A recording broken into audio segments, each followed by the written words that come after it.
And I think I wanted to raise kids. So I quit and I freelance magazine articles. I freelance political speeches for really pathetic Democrats. I mean, you know, if you had a chance, you didn't come to me. But, and which taught me something about voice, because this was in the early 70s when you had all the Brooklyn and Bronx guys still wanting to sound like JFK. Okay.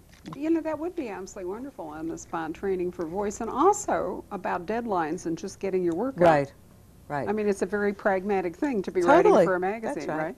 And oh, absolutely. And I was home, and then I had a second child, and I wasn't great at freelancing because besides writing, you have to constantly market yourself. Oh, okay. You have to bring in the business right, as well as deliver. And as far as the political speeches, I liked that, but I couldn't, you know, go to the Friendly Sons of St. Patrick's dinner and Knights of Columbus and B'nai B'rith, et cetera, which was required of New York politicians. You know, I could do that or stay with my kids in the evenings. So I was reading about, I would say, 4 or 5 mysteries a week at that point in my life. And it might have made me deranged, but I suddenly had this Long Island housewife like me, who had 2 kids like me, who wanted me to write about her solving a mystery. And thus was Judith born. Thus was Judith Singer born. It took me about a year to work up the courage to do it. Because I sense what really is the case. It's always better in your head than on the page. But still, having done that, the book got published, and it had all the luck a first novel could have. I mean, it was a, you know, a nice novel, but it was made a Book of the Month Club Dual Main selection because they needed somebody to go with John Irving in The World According to Garp. Ah. So, but once, you know, a first novel gets that Book of the Month Club nod, New York Publishing goes, hoo-ha, you know, and for about 20 minutes. But in that 20 minutes, I had a paperback sale, auction actually, lots and lots of foreign sales. So, you know, French is, you know, it's nice, but when you start getting translated into Icelandic, you think, wow. And all those blue-eyed people are going to be reading my work. And do you know they actually have the highest per capita reading rate or something? No, yeah, I didn't know that. It's a climate thing. Oh, good. My husband and I went to Iceland, and when we were in wonderful. Reykjavik, there were all these bookstores, and I remember, you know, going, and it turns out that because of their absolutely appalling weather, they're indoors. So Icelandic is not really as, you know, as odd. Bet you didn't know that. No, I didn't know that. I didn't know that as at odd all. as it sounds. And then, and the movie rights were sold. So suddenly I had this career, but because Judith Singer and Compromising Positions had been my first attempt at fiction, I didn't want to get bogged down. I was afraid that 10 years, 20 years down the line, I would be writing Judith Singer Goes Hawaiian. Right. And with increasingly contrived plots and probably nodding off in the middle of one of my own sentences. So I deliberately did not do a whodunit for my second book. I went back to politics. You know, it was about a Democratic primary for governor. Which is what the book title? Close Relations. And I mean, the only one who dies in that book is the very patrician governor of New York, chokes to death on a knish. But of course. Yes, well, what else? How does that translate into Icelandic? I guess they get it. I don't know. It's an interesting question. Does the Jewish idiom move? Apparently. That's wonderful. Well, if we can get Umberto Eco's Name of the Rose, and if we can get all the stuff from Miss Marple visiting the vicarage, you know, they can get Long Island. Well, I think so too. In fact, that's one of my really pet peeves about the U.S. version of the Harry Potter books, is that, you know, someone in New York decided that kids wouldn't get the British, and so they Americanized the English. Yes, and you know, they did that with Compromising Positions. When it went to England, they anglicized the spelling. which made me nuts. And I said, but it's an American. You know, Czech is C-H-E-C-K, not Q-U-E, and people know that, they're adults. Well, the spelling is one thing, but what I Mm-hmm. really object is when they actually change words. For Yeah. example, in Harry Potter, if Oh. he's wearing a sweater in England, he's in a jumper. And in the Right. American version, he's wearing a sweater. Right. Yeah. And that, you know, seems to me is even more heinous than Mm-hmm. changing. So that's why I was wondering about a Knish. Yeah, that's right. What did they do with a Knish in Iceland?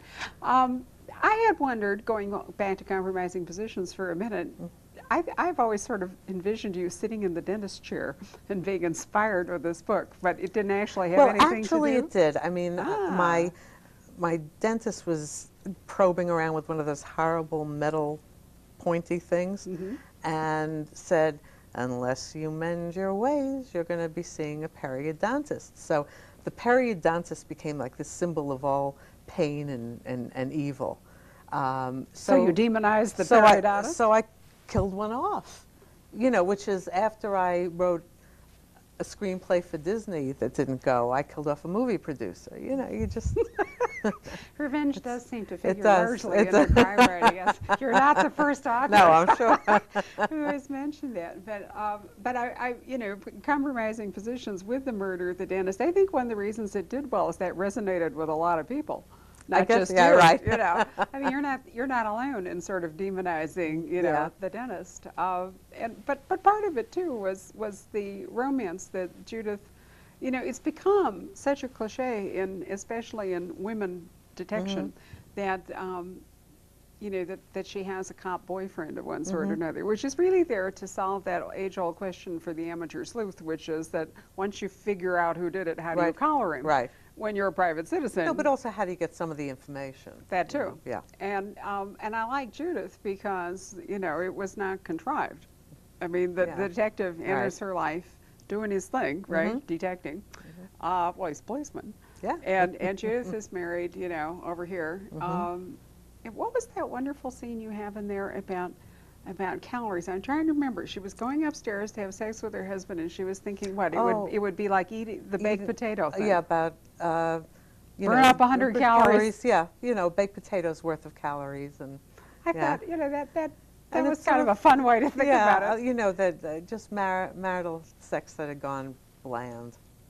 You know? She has a lot of things to work out in the book, and you didn't leave us with bows all tied neatly and whatever, if I remember compromising positions well, without going into it and spoiling it for people who haven't read it. Right.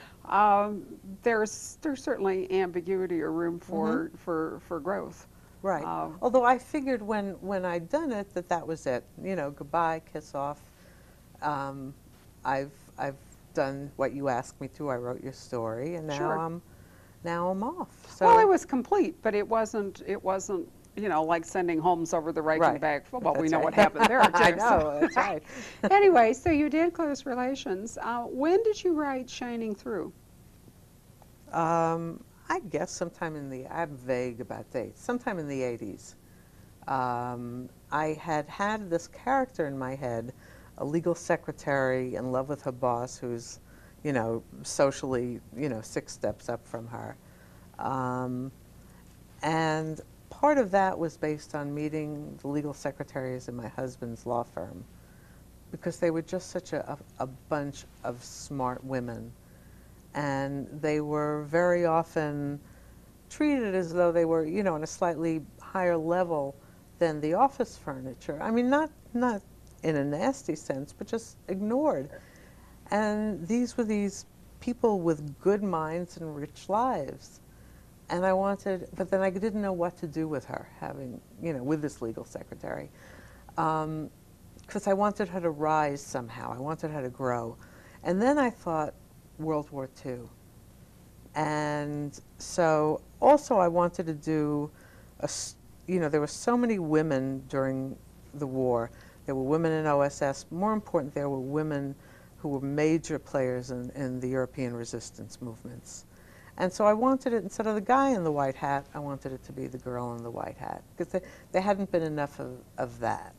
And it also was the last, until recently, a last clear battle between good and evil. Well, where the lines were fairly clearly drawn. Yes,